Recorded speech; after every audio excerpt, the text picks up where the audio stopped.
తులసీదాసు గారు గంగాజలం తీసుకొచ్చి రావి చెట్టు మొదల్లో పోసేవారు. అక్కడ తపస్సు చేసుకునేవారు. ఆ రావి చెట్టు మొదల్లో పోసిన నీరుకి అక్కడ నుండి ఒక శాపగ్రస్తుడైన రాక్షసుడు ఉద్భవించాడు. నీ వల్ల నా శాపం తొలగిపోయింది. నేను నీకు ఏదైనా ప్రత్యుపకారం చేయాలనుకుంటున్నా. ఎప్పటి నుండో నువ్వు రాముడి దర్శనం వేచి ఉన్నావు కదా. నీకు రామదర్శనం అవ్వాలంటే దానిని జయించిన వాడు ఆంజనేయుడు ఒక్కడే. ఎక్కడైతే రామాయణం చెబుతారో అక్కడికి అందరికంటే ముందు వచ్చి రామాయణం అంతా విని కన్నీళ్లతో చివరిగా వెళ్ళేవాడు ఆంజనేయుడు. నువ్వు గుర్తుపట్టి వెంట వెళ్ళు అన్నాడు. తులసీదాస్ అలాగే వెళ్ళి రామాయణం చెబుతున్న చోట కూర్చున్నాడు.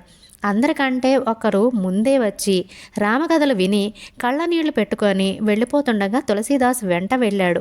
ఆంజనేయుడు కోపంతో ఎందుకు నా వెంట పడుతున్నావు అని అడగగా, నాకు మీలాగా రామదర్శనం చేసుకోవాలని ఉంది, మార్గం చెప్పండి అని కళ్ళనీళ్లు పెట్టుకున్నాడు. ఒక స్థలాన్ని చెప్పారు. అక్కడ కూర్చొని నువ్వు జపం చెయ్యి, అక్కడికి రాముల వారు వచ్చి నిన్ను కలుస్తారు అని చెప్పి హనుమాన్ వెళ్ళిపోయారు.